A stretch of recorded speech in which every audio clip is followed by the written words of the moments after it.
What's up? Welcome in Survivor 47, episode 11, Snuffing Torches recap. Got myself, Nate, Clemmer. Happy Thanksgiving Eve, everybody. To the Snuffheads that stayed in tonight, to the Snuffheads that said, you know what? I'm not participating in Blackout Wednesday, Thanksgiving Eve, whatever you call it. I'm going to stay and watch some Survivor and snuff with the boys. We appreciate you. Yeah, or just, adults who, Yeah, it's true. anyone 35 or older probably isn't doing that either. That's funny because like on Out and About, and they put it on the Barstool main account Instagram, they were talking about like how it's too old to go out the night before Thanksgiving. But I guess like Instagram commenters skew a little young. So they're all just like raising hell in the Instagram comment section on Pat and Joey. And I'm like, no, like I think 25. Once you have like a 401k, you can't be like blacking out at bars in your hometown with like, it's too weird. Yeah, I'm 28 and I felt too old for it. I mean, also I have my 10-year high school reunion Saturday, so it was like, I'm not going to do Black or whatever Thanksgiving Eve and that's too much, I think it's for like the seniors in high school who have like just turned, in college. For the freshmen in college who have like just turned 21, and then like whoever else can get into bars. Yeah, I think it's even like, I mean, if depending on the laws in your town, if they're lax, like even freshman or junior year of college, where it's like your first time back it's definitely like a big college thing, not people who watch Survivor. 10-year reunion. Everyone was great the 10-year. After that, it gets a little, but 10 years is great. Yeah, I thought everybody just like should have to go to their 10-year reunion. It should be like a law. Like you just have to go. Like we went to two very different high schools, Tommy. Well, like growing up, like I always would watch, Saved by the Bell and stuff, and I would always be like, oh, well, the 10-year high school reunion is like the biggest moment of your life. Like nobody misses that. And I don't think that's the case, but it just feels like a life event. It looks like when you look back on the movie of your life, it's a life event you want to have play for a couple minutes. Tommy, there is a 0.0% chance I will ever attend a high school reunion. Well, you weren't the star quarterback like I was. I will say 20 years is a lot more fun than 10 because 10 isn't that far. Like you're only an adult really for 6 years. It's not that exciting. Yeah. Once people have like bigger lives, it's a little bit more interesting. Yeah. Anyway, with social media, you don't even need like a reunion. You know what everybody's doing. You know who got fat. It's fun to see everyone. It's fun to get together. It's fun. Yeah, it's good, Nate. Human interaction. It's a fun night. Okay. And Nate, you might need some cheering up because your boy Kyle is gone. The $1 billion bet between the vote was rigged. I need a recount. The $1 billion vote bet between me and Nate. Who would last further, Sue or Kyle? Kyle goes home. Sue holds up his head, holds up his decapitated head with a machete in the other hand, and says, "I got you, Kyle. I got you." Let me concede because I believe in a fair vote. I will concede and say not only did Kyle get voted out before Sue, she dropped her nuts on his face. Like she hates him so generationally and so strong. And Tommy, I will agree with you. Kyle, oh shucks, gee whiz, boy. Like that whole act did grow a little tired. I mean, obviously last episode I was doing everything and more to ride or die for Kyle. I was pulling out every spin zone possible. But yeah, like Sue dominated him. Like Sue knocked him out cleanly every single round. Yeah. So I'm not wearing a hat. My tip of the hat to Sue.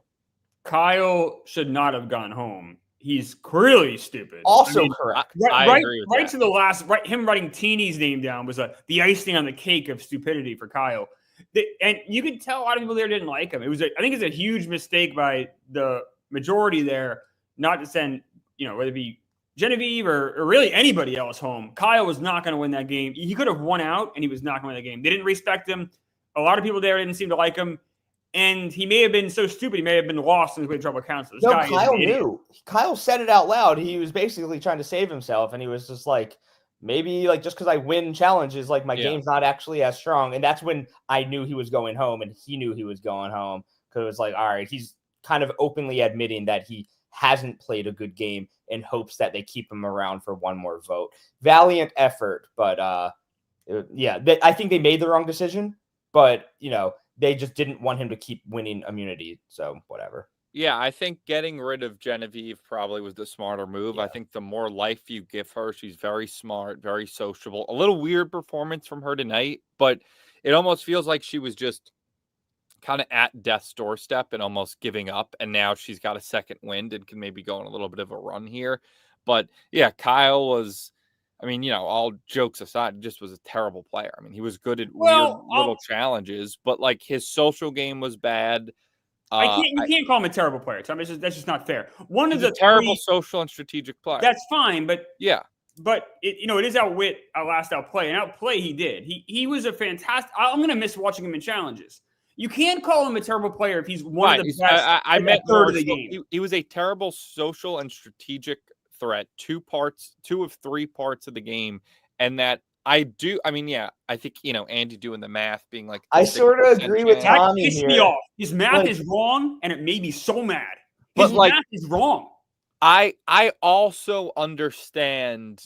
Wait, He's assuming. I see you making a face, Nate. I- He's assuming the that math odds- is right. No, it's not. He's assuming the odds are the same if there's 5 people. Or 8 people. Okay. You I have would say every the single way thing he is a explained quantifier. it, the way he explained it to the camera, just like Right. 50-50 4 times, that math was correct.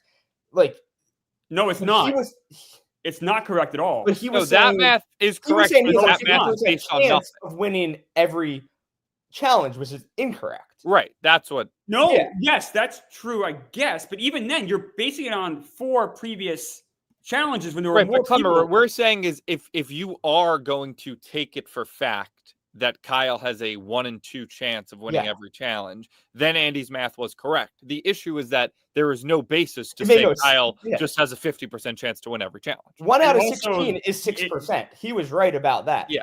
No, I But completely Well, It you make can't any disagree sense. with that. 1 I out do of disagree with 16 it is because 6%. So here's why. Well, you have a challenge of 10, 11, 9, 8 people, and you win half of those.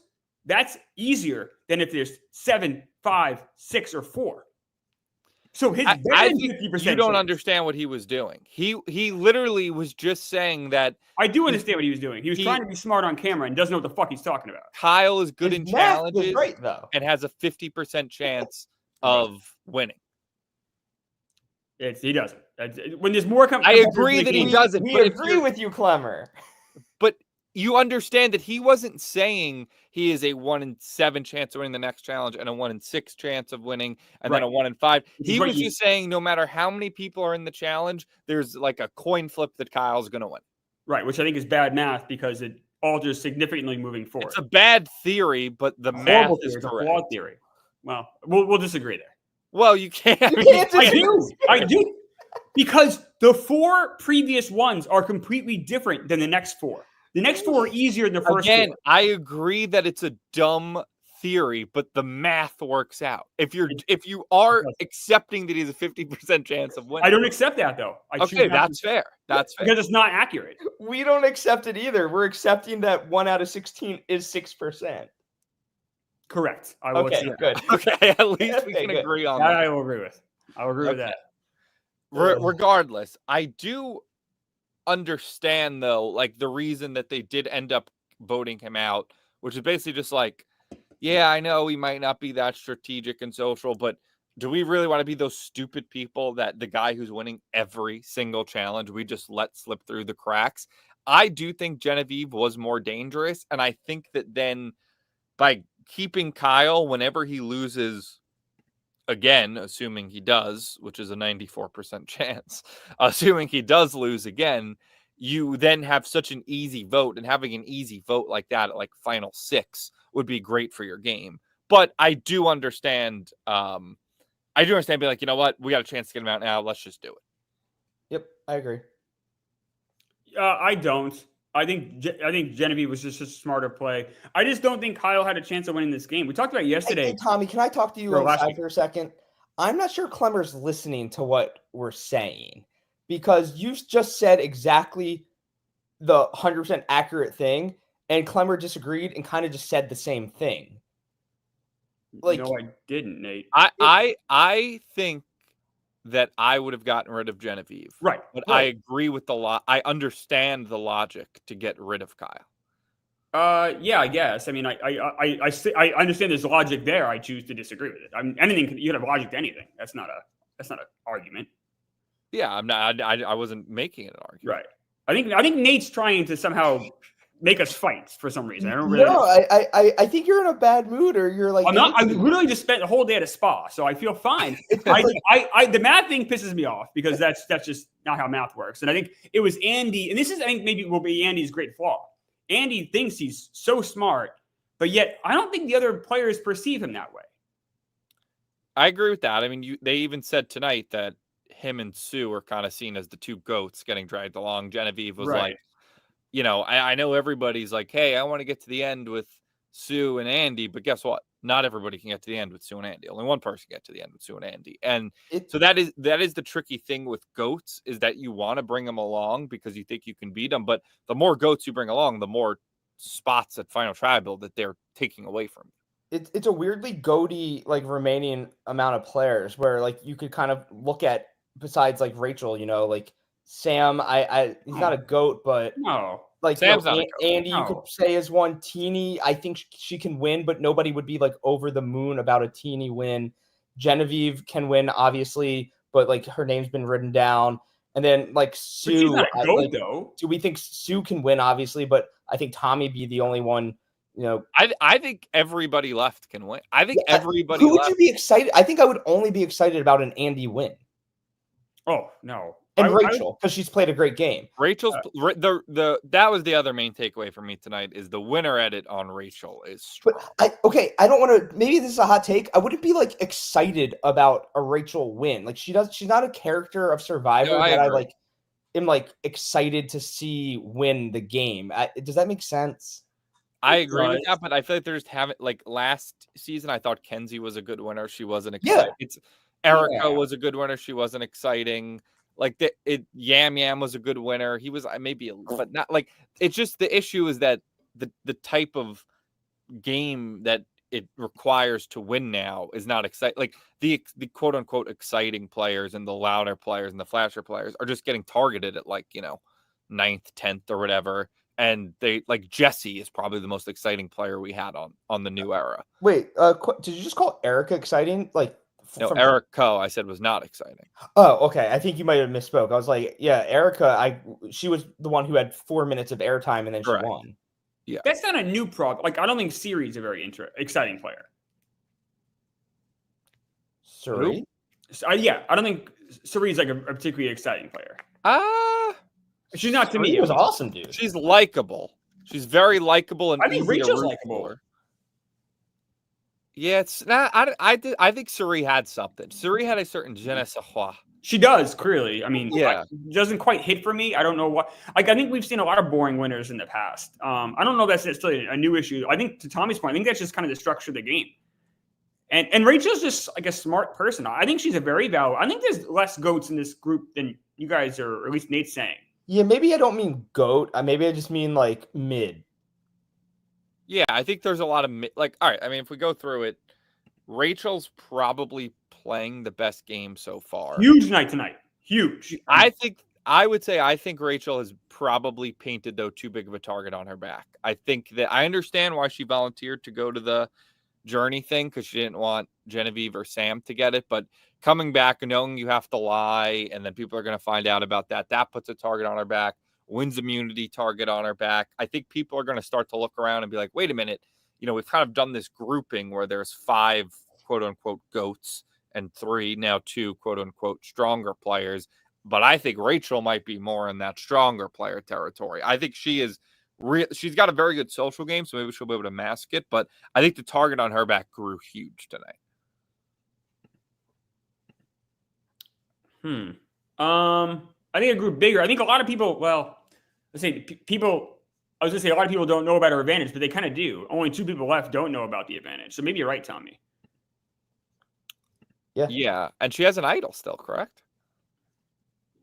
Does she? Yeah, pretty positive. I mean, the chat can maybe help us out, but Rachel's pretty positive as an idol. I have a question for you guys. In the I don't know if you guys watched like the beginning. She does have a hidden immunity idol, yeah. Like the beginning of the show, they showed Sue getting her idol with the red paint and everything. But there was no payoff to that in the episode. It was kind of an interesting red herring they threw in there for really no reason. Yeah, that is interesting because usually it does have Yeah. something to do with What it. was that? I don't know. That's a good point, Clemmer. They opened the show showing that red paint again. And I couldn't stop thinking about it the whole episode. Like every commercial break, I was telling Laura, I'm like, is Sue in trouble? Like, what's happening here? Yeah, that was weird. Yeah, I don't know. I'll say this though. I like the cut of Caroline. I mean, I'll give out an early jib cut. I don't know if we've ever done that. I like the cut of Caroline's jib. I think she's my new girl. Like, I think that's my new pick. Like, I like her. I've been saying it for a few weeks. I think she's got a really good shot to win. I like her more than Rachel. I'm saying, like, I dig her. Genevieve, Rachel, and Caroline are sort of all different versions of each other to me. Yeah. Like, they're all just like smart women. Genevieve is probably the most like interesting in a way. She's the most aggressive. Yeah, she's the most aggressive and like she's got the most flair and like pizzazz. Then Rachel's below her. I think playing probably a better game than Genevieve at this point. Yes, clearly. But doesn't really quite have that same flair. And then Caroline is also playing really well, but she's just a total vanilla. But that's her strength, I think, in a bizarre way. I agree. And I think that I actually think if we're talking move of the episode, so knowing that Sue was going to be mad about her voting Gabe out, and then she kind of pulled Sue aside early on in the episode and gave a really just heart to heart, like it had a really heartfelt talk with her. It was like, look, I wanted to be on Survivor since I was 5. I don't want to be the one that's just getting controlled by Gabe the entire game. I want to look back and be proud of my game. And Sue was like, listen, I get it. I think that was as well as you could possibly handle a like, hey, sorry, I kind of stabbed you.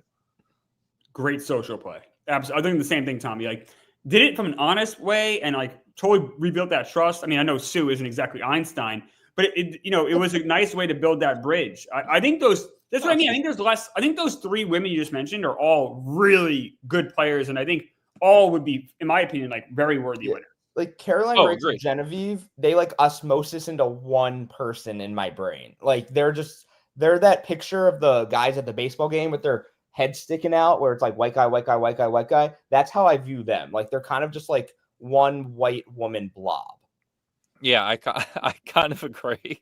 I don't see it that way, but all right. They're very like, I'm trying to think, did they all start on different? Yeah, they all started on different tribes. Like they all started on different tribes. Like, it was very clear, like they kind of fill a similar archetype where it's like smart, under the radar, quiet woman.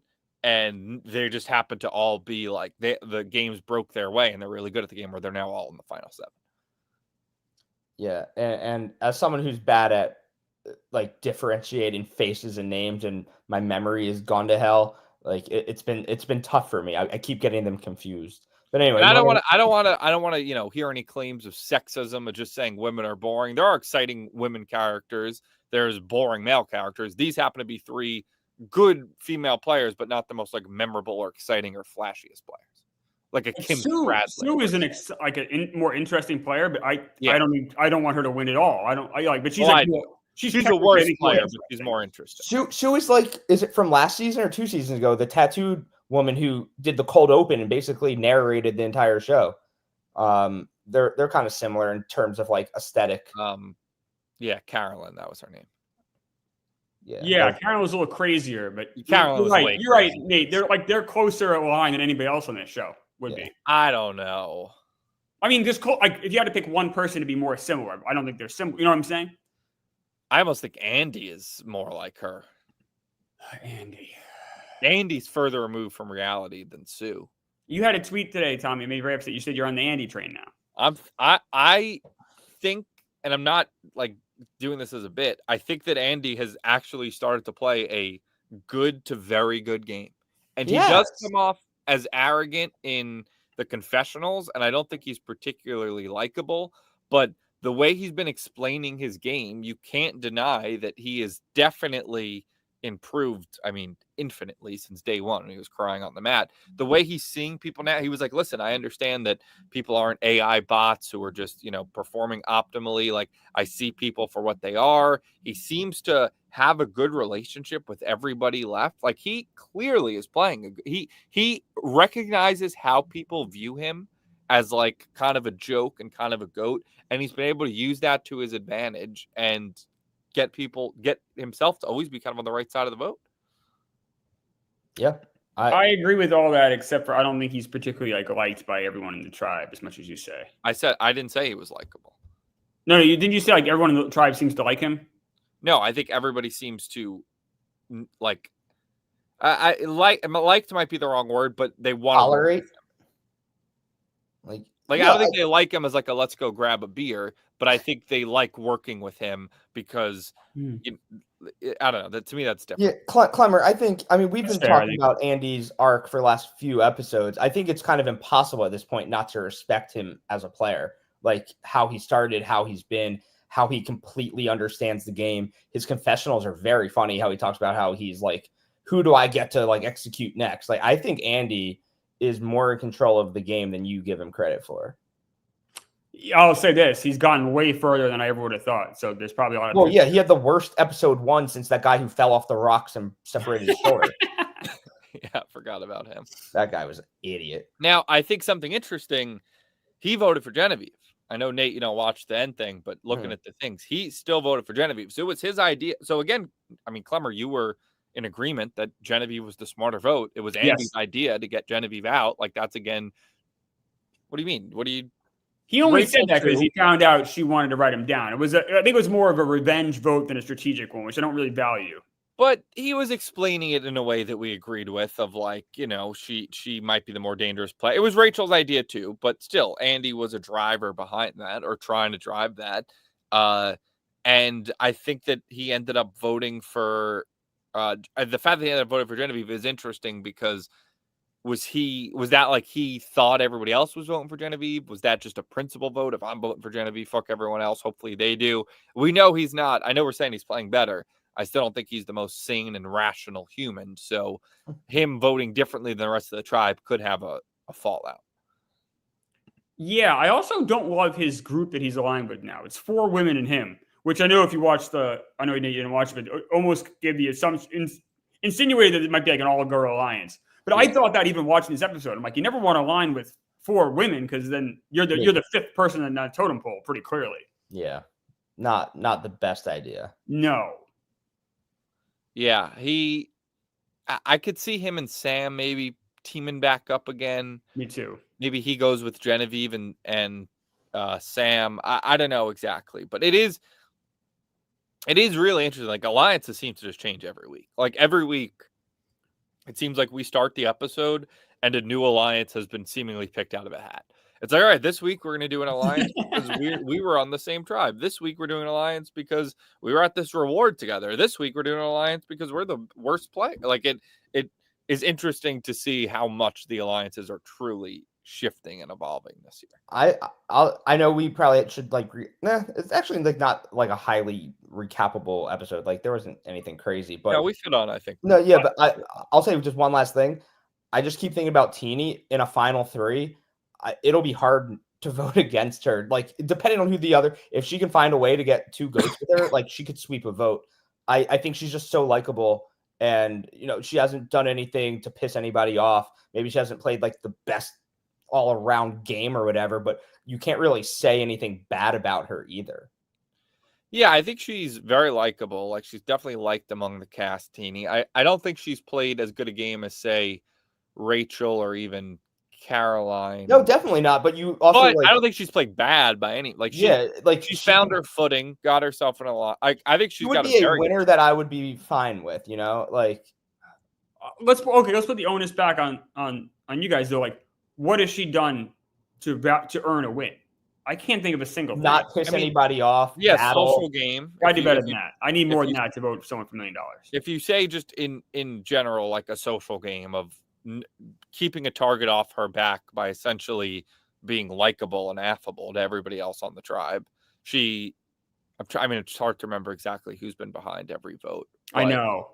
I think she got Rome out, right? She was instrumental maybe in getting Rome out. I can just see, right. We know like winners now aren't the best players per se. I could just see Teni getting like everybody on the. She didn't make anybody on the jury mad vote. Yeah, I don't think she's though. Like she's not a goat. Oh, she I didn't have her agree. vote at that tribe. I don't know how people are, especially this season, with how much the alliances, like we said, are changing every week. I cannot remember Like who exactly voted for who every. Marianne was the definition of a goat, and she won the fucking game. It made no sense whatsoever.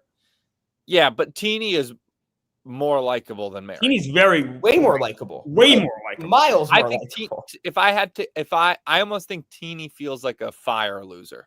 Like she loses the fire making challenge. Like she gets there, and then people are like, we don't want to bring Teni to the end automatically. She's likable. She does the fire making challenge. She loses that and has like an emotional exit. That kind of feels like, if I close my eyes, how I can envision Teni's exit going. I have a question for you guys. With all of the alliances shifting so much, they've more than any season I can remember. Is that a sign of good gameplay or bad gameplay? Good.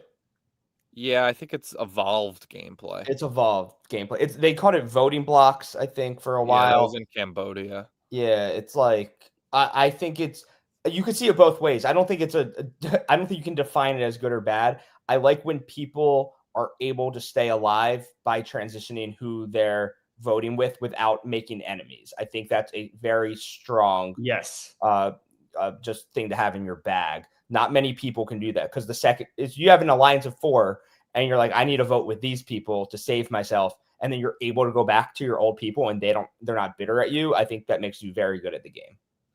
I almost, to bring it to your world, I almost think a parallel can be drawn to analytics in baseball, where it's like the game starts off very simple. Get in an alliance, stick with it as long as you can. And you could say those are like basic counting stats. And then, the evolved gameplay is when you start to shift alliances, voting blocks. You could think of that as, more the analytics, the advanced stats. And that's good. But then it also could go too far to a point where it's like, well, wait a minute. It's still kind of just smart to have an alliance and stick with it. And like, it still is just good to get a hit in baseball. And maybe, I know you're not a batting average, but whatever, like, it's still good to hit. A hit still has value. Absolutely. Right. Like it does still have, like, there is still something for that. So I think it almost might be like going so far over the top now with like, there's so much changing that the tide might shift back and people might be like, wait a minute, guys, why don't we just do a good old fashioned alliance? I think that makes a lot of sense. Salient point, dare I say. I'm looking through my notes. Quite salient, Tommy. Quite Caroline with the ADHD. That was so funny. We literally last week were making fun of Ella or whatever the fucking girl's name was a few years ago, where it was like having the ADHD, and they do the same thing for Caroline. They're ramping up the sob stories. I don't know what it is. Maybe they got analytics back, or like people are really digging the sob stories. We need more tears. I want to talk about Genevieve. I wanted to talk about, because she's playing, like, I thought had some interesting moments tonight where I feel like she's almost like having a breakdown or something, where we've seen her talk about wanting to separate and play less emotionally. Yep. And she kind of, admitted that it all came down to that Keyshawn vote where she blindsided Keyshawn back pre-merge, and he was like, I trusted you. And that's really stuck with her. And she's like, so I've really tried to make a distinction between Genevieve the person and Genevieve the player, and not build such a good trust with anybody where they feel really blindsided when I take them out. What do you think? What do you think of that gameplay and shift for Genevieve? I don't know if Genevieve will win. If she does win, I think I'll feel dumb for not sitting here right now and be like, she's obviously winning. Like, what are we talking about? Like, because she's clearly like better than everybody else. It just, I don't know if that means, because she has such a target now and she should have been voted out tonight, but like, she is the best player. So maybe we are overthinking it about her. Like, she should win. She is the best player. I don't know if that translates to her actually winning, but it now is her time to shine with 7 people left. Like, it's let's see if she can run this shit. Like, she has the ball. Let's see if she can finish the game. She's a very smart person, and I like her a lot. I hope she does well in the game. But the second you start talking about yourself as 2 different people, you start like looking at yourself like that, you're way too in your own head. And you're thinking about yourself way too much. Just chill the fuck out. Just be yourself and relax and think about the strategy of the game. I think she's kind of cornered right now and doesn't really know what to turn. She's probably feeling pretty depressed. You can kind of see from that tribal, she's feeling pretty down, pretty low. But I think you made a good point, Tommy. We said like this might be the second win she might need. She obviously needs a second win, and her surviving this now. And like you said, Nate, it's 7 left. Like kind of anything goes at this point. You can make magic happen pretty quick, and that might give her the boost she needs. But I think she's just in her own head too much. Yeah, and unfortunately, I know it's hard, but the best way to win a game like that is you have to genuinely build bonds just to break them. Like that is the best way to do it, is to genuinely bond with people, genuinely form connections so that they're not going to target you, they're not going to vote you out, and you can vote with them, and then eventually you're going to have to crack their skulls. But that is the way to do it, and it's if you don't have to do it, that's ideal, I guess, because you don't run as much a risk of people being bitter about you. But it is just a good strategy. But although it is hard, and she seems to be, like you said, in her own head. But who knows? The journey we talked about a little bit. I think it was kind of a mistake for Rachel to volunteer because, like I said, I think she's just really teetering on that line of becoming a threat. I thought that puzzle was so easy. I love the element of it, though. I love the time. weights. It was so suspenseful. It was very exciting. She barely did it in time. I love the fact that good on the producers for doing a challenge that you didn't need anyone really to be there for, that had all these moving parts. That's really challenging. I thought it was really creative. Cinematically, I thought that was a really awesome challenge to watch. Agreed. Cinematically, I like that, Clemmer. Yeah, I thought it was cool. I still think the island, to me, whatever you want to call it, will always be a dud. But she gets the block. She can block a vote. Well, now we can talk about that. Is it a meme at this point? Not everything needs to be win a vote, lose a vote, block a vote. Yeah. Just let people vote, bro. Like, not everything. We've said it. I'm going to shout it from the mountaintops next time I climb a mountain. It's just not everything needs to be contingent. A vote should never. I'm just so annoyed. Like, someone can lose their vote because she did a puzzle. Like, I don't know. Survivor at its core is like you get a vote, you do the social stuff, you do the challenge stuff, and then like your vote matters. I don't like that Rachel does a puzzle, someone can't vote. And if she couldn't do the puzzle, then she wouldn't have been able to vote. But like, it doesn't add up to me. Like, it's just like someone who's playing their game gets screwed because someone went to some distant island and did a puzzle. It's just no, I agree. There's no logic to that for me. I think Nate's point, which I totally agree with, is even proven true with the fact that they all got rid of their shot in the dark. Yeah, it's made the game better. Like these twists about like stealing votes, removing votes, safe, not safe, like all of these things that directly affect votes besides an idol are just wastes. And I think this season proves it. Yeah, and I'd much rather see people scheme and try to flip people to work with them based on strategy and logic and emotions, as opposed to people scheme about what they're going to do with their block of vote.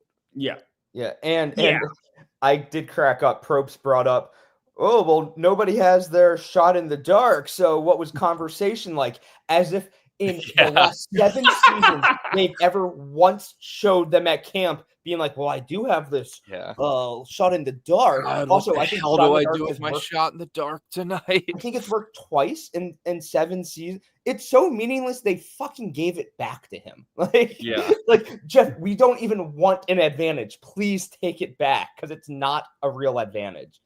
So enough with the vote things. Let people have their vote. Also, like I want it to go back. I think it should come full circle. Immunity idols should just be immunity idols. Nothing has to be a game. Nothing has to be, it only is good if 3 people make chicken noises when you're standing on a platform at the same time.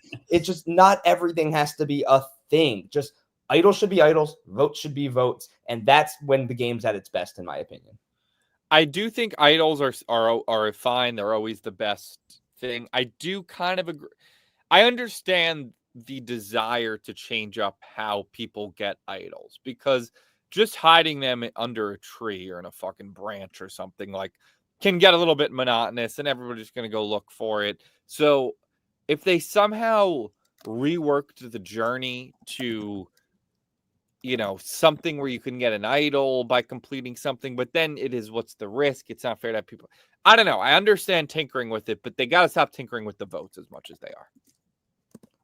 Because I think you said it well. Like, the fact that somebody won't be able to vote and may go home because Rachel did a puzzle because, doesn't make any sense.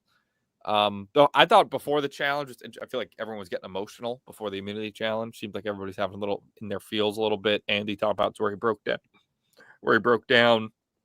Challenge itself is I feel like relatively classic Survivor challenge at this point, one we've seen before for sure, with the spelling the word immunity with the rope. I like it.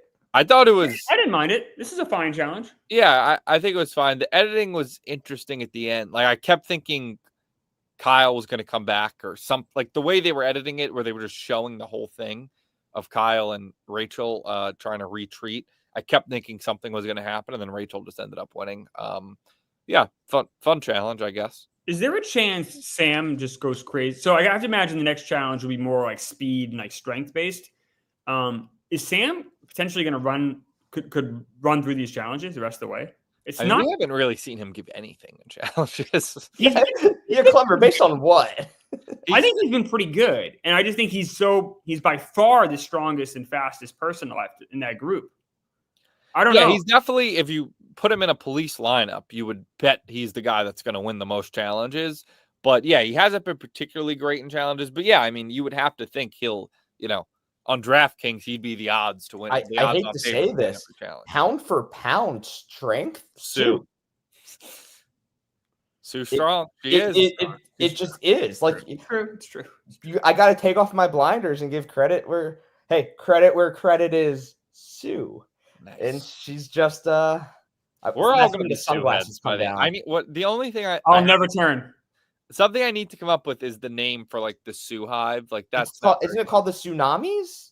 Ooh, I like that. Is that a thing? Someone tweeted that at me. Like, I'm not part of the Tsunamis. Yeah, okay. The tsunami is coming. Or maybe she calls herself the tsunami. I'm not sure. Yeah, that I could see. But the tsunami. It could be something like the tsunami's coming. Wait. Someone has it in chat. They call themselves 65-year-old women.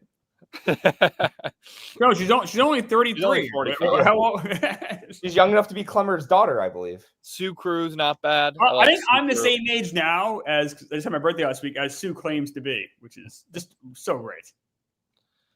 Someone said Rachel's been posting a lot on social media. I think she wins. I could see that. If I won Survivor, Teni's been posting a lot on social media too. I try not to read too much into that stuff. I don't think there's anything there. Saul posts a lot on social media. Yeah. Poor Saul. R.I.P. I like R.I.P. Saul. That was the weekend or the week we you went on vacation. Yeah, it's on vacation. My Soul, I felt bad we didn't get to give him a farewell. He was a fan of the show, but yeah, sorry, Soul. Take it up with my grandma. But yeah, Soul, sorry to see you go. I thought he was a good player. And Soul's been looking hot at the jury. He has great posture. You ever see he sits up real straight? I'm always impressed by that because I have terrible posture. Yeah, me too. Sierra also lovely. Sierra, I believe she just got engaged on Instagram. So oh, I'm sorry, Tommy. But she looked good tonight. Should have been you. I know, Tommy. I that was kind of the dream we had. I think she could have been a nice Mrs. Smokes. No. I actually, to be honest, I thought she was married already. So, no, that was never the dream. I believe the quote from The Office. The dream is Sue. Yeah, well, that could. Sarah wishes that she could mature into the fantastic woman that Sue is. They could do a returning season of. I don't even know what to call it. Players like Sue. Like, I don't know how to define that, but they like that. Survivor 54. Players like Sue. Yeah, like just the Qs and the Sues and just the maniacs. Yeah, Debbie. But I really don't think that she's a maniac player. She's not a maniac. She's intense. Like she has hate. Her hatred for Kyle was like she's just a Long Island woman. Like she is like she's just a Long Island. She's like, to me, that's just that could be my aunt or something. Like she's just a Long Island woman. I don't think she's a maniac. I think she's just like an intense Northeast, like very fiery personality. But I don't think she's Survivor 54 fiery personalities. Yeah. Okay, I like that. Yeah, they could do like fiery versus like quiet, like the intense Carolines of the world. Yeah. we have anything else from the episode specifically? I thought this episode was fine. I think the last two haven't been exactly that great, but they've been. I enjoy watching them. Yeah. But like the ones preceding them were so good. I feel like it's been a bit of a drop off. Yeah, I think they're treading water a bit until the finales. Like we're down to the nitty gritty. We have what, 3 episodes left? Yes, right? Yeah. Well, I guess the finale is 2 episodes now. So, well, I mean, it's 3 weeks left. 3 more. oh, that's it. Okay, so it is 3, not 4. Yeah, 4th, Okay. 11th, and 18th. So we'll go from 7 to 6, 6 to 5, 5 to 3. 5. So wait, 4 yeah. episodes left. 5 I'm to sure we could look No, it up. There's 3. I know for a fact because they're not going to do a new. No, he's episode. right, because then it would be Christmas. Tommy's absolutely right. There's 3 episodes left. We have 3 more Snuffing Torches left. Right now, the last 2 are 2 hours each. So if you want to look at those as double episodes or whatever, but there's 3 weeks there's 3 Wednesdays of Survivor left. So yeah, we'll have 6 left after next week. We'll have 5 left after the 11th, and then the finale goes from, unless they're breaking it up. I don't understand why the penultimate week is 2 hours. So unless they're doing something funky there, or unless something happened really cool, they need to like extend. Like maybe something dramatic happened. Or that's kind of what I'm hoping for. And then I know there were the rumors of a live reunion, but I have no idea. I believe this summit the show that goes after, Survivor will be over after next week. Which, by the way, the show has completely fallen off. Very disappointed in the summit. Yeah. Oh no, it's actually gotten bad. They vote people off for no reason. There's no strategy. It's very strange. They vote off the strongest players, but for no real reason, other than they consider the person to be a threat. But it's not like a final one situation. Now I hate they're trying to climb a mountain together, and they're just voting out the strongest people. I want them not to make it now. I hate watch it now, and I root against them. I yell at them. It's sad. Interesting. Yeah. Someone it's no Survivor, but nothing is. People in the chat are saying finale part 1 will be 6 to 4, and part 2 is the final 4. I don't know if that's based on fact or if that's a wild guess. All right, winners, jib cuts. Any other final thoughts? No, Nate, you did an early jib cut for Carol. Do we have any who do we think is going to win, or I'm sorry, who do we think has a 0.0% chance still? I actually don't know if there's anyone that I would say has a true 0.0% chance. As crazy as that sounds. While I agree, you have to give me someone. Who do you think? I mean, there's still enough players left that you have to be able. Crazy as this sounds, and I like them. Sam. I don't know how Sam wins. Sam's mine as well. I think he's got a real target on his back. If he gets to the end with some challenge wins and a big vote, then he could play an underdog story. But up until this point, he's kind of been on the wrong side of a lot of votes. I think there's also, I don't know the word. I'm blanking on the word. It's not called discrimination. It's hard to be the big, tough, hot dude and play an underdog story. Agreed. It's really hard to do that. Here's how Sam wins, though. I don't believe he's made any enemies in the jury. No, Sierra likes him. If Sierra loves him. Soul, Gabe, I think. Yeah, no enemies. Try to keep Soul alive. So I think if he was somehow able to run off a stretch, like I said, of challenges, and you guys are right. Although I think he's a little better than you guys have said in challenges, but that's fine. It's been Kyle's show. But let's say he does somehow go on a run, and he gets to the final 3. If he has the jury's favor, yeah, maybe. But he would still have to luck into having 2 very bad players. Like everybody's on equal ground right now. It's hard to say who he would want to sit next to. Everybody would have a decent enough story that they've told. I think it might be the most wide open a Final 7 has ever been. Yeah, I was like, I can hate Sue, but she can probably tell a pretty convincing reason. And she has an idol. Win. Yeah, if she plays the idol well, and she gets to the end and she says, I'm actually 59. I'm this old woman. Oh no, what? You are? Yeah. No. And I made my way in this. I mean, she's played well. And then you have, Rachel and Caroline. We've talked about Genevieve. We talked about that, the blob of white women that have all played very well. Teni is very likable, can tell a compelling story, I'm sure. And Andy too could, do this almost Kaiser Sose, like, hey guys. 0.0. No, I think Andy could have a crazy Andy thing. is so far from a 0.0. Like you're drinking the haterade, and that's fine. I do it nonstop, but like he's just not a 0.0.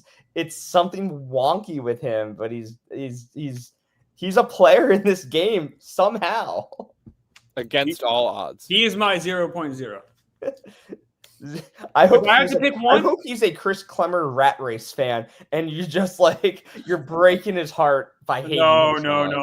No. If he's a Rat fan. Ooh, that would be cool if you could get former reality stars on Chris Clemmer's Rat Race. Huh. Has that been thought of? Oh, sorry. I know that's not like the most revolutionary. We're not idea. doing that with the next one, but there has been talk of having like non-Barstool people do it for sure. Yeah, that'd be cool. That's been mentioned. Yeah. I mean, at this point, a lot of Barstool people are former reality stars. I was like, we have a in with Hoboken Mike.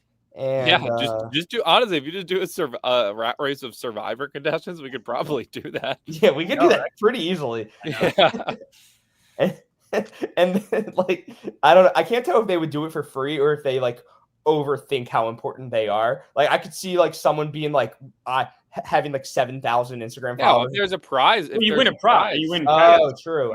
What's the prize this next time? I think we're doing 10 grand, so $5,000 each.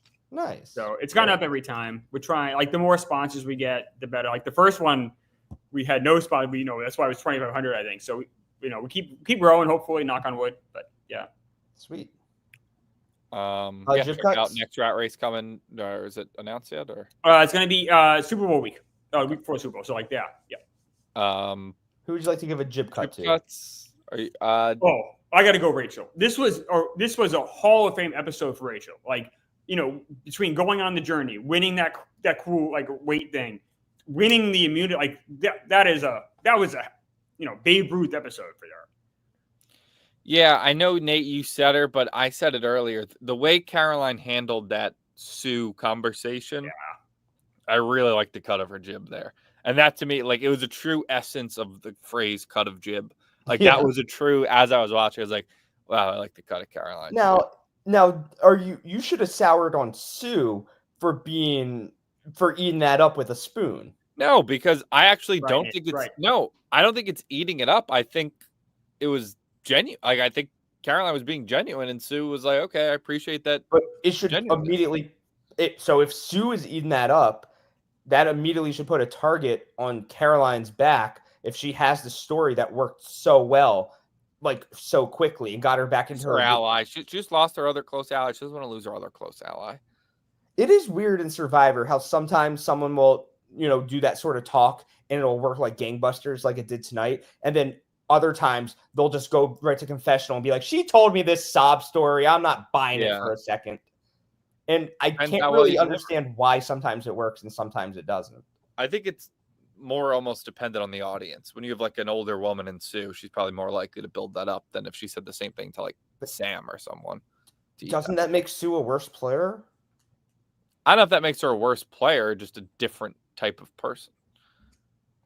I don't think just because gullible. Like, what are you saying? Well, no, I just don't think because someone's older and a female makes them a worse person. Oh, now old did it do with it? I mean, I think Clemmer. I think Tommy's trying to like spin zone us right now. Yeah, there's like many sophisticated old people. No, I think that there's probably something innate in Sue. She's like a mother and like a woman 30 years younger than her that she's worked with for 20 days comes up to her and shows some vulnerability and talks to her genuinely. I understand Sue being like, I understand that. Who's saying she's genuinely a horrible person? We're talking about Sue in the chat. Sue is not a horrible person. I bet Kyle thinks so. She wakes up in the morning and just rubs mud all over her face. It's a skincare routine. There's nothing wrong with the skincare routine. All right, and then just quick, you got to do one winner pick. I'm going to take Rachel. Yeah, I think I said Rachel last week, so I'm sticking with that. I think it's funny that we do these and we don't track them, so it doesn't really matter what we say. But I think I'm just going to ride with Teni. Like I think Teni is my girl now. All right. Well, that's it. Happy Thanksgiving, everyone, to all the snuff heads. We're thankful for you. There you go. We're thankful for the snuff heads. we'll be more thankful if you like and subscribe. Leave a Fuck yeah. 5-star review. Am I right? All that jazz. Yeah. See you next week. 3 episodes left. Good season so far. I'm excited to see how this turns out. I know I picked Andy 0.0, but this is, I think you're right, Tom. This is the most open I've seen. I think I can remember. Yeah, I feel like at 7, there's usually at least one person who are like, wow, they have a really good shot to win. And there's at least one person who are like, wow, they have no shot to win. I feel like they're all. I feel like I'm trying to think of how to word this. Whoever the favorite is, the difference in chances between the favorite and the underdog are the smallest they've ever been. Something just hit me. I'm with you. I don't want to say it. Andy could do anything in my mind. He could either be 0% or win. I am perplexed by Andy, and the more Clemmer talks about Andy, the more I kind of start getting swayed. That maybe I don't know. And now I think we're swaying. I definitely just don't like the guy, so I'm out to get him. I'm almost like how Sue was with Kyle. I think on some level. Like now I'm like, wait, is Andy just a buffoon? But then I'm like, wait, no, he understands the game a lot. And then I just keep flip-flopping. Andy understands the game really well, has a good strategic mind. He's not the best social player and isn't particularly likable. I think that's Andy in a nutshell. He also doesn't understand probabilities, but that's also he does understand. No, he doesn't though, actually. But like he 100%. Yeah, 100% understands probabilities. No, he doesn't. And someone in chat did make a good point. Andy might not be able to get jury votes. Like Sierra despises him. I mean, Andy made a good. Actually, the one thing I liked that Andy did today was he says, he's like, I'm gonna be honest. I lied to all 3 people in the jury. Yeah. When you take ownership of your lies and you're willing to do that, that's a savvy move. So that when he did that, even I had to go. Nice and shot. getting ahead of it, not saving it. Yeah, not hiding, right, not hiding from it, like coming out for no reason and saying it. I think that's actually a pretty savvy move. And look at this. The Andy train is gaining steam now. I think I just inceptioned Clemmer by being like, maybe I'm on Clemmer's side of it. No, Yeah, he was like, actually, no. Yeah. No, I root against Andy with the power of 1,000 suns. All right. All right. That's it. Happy Thanksgiving. See you guys next week.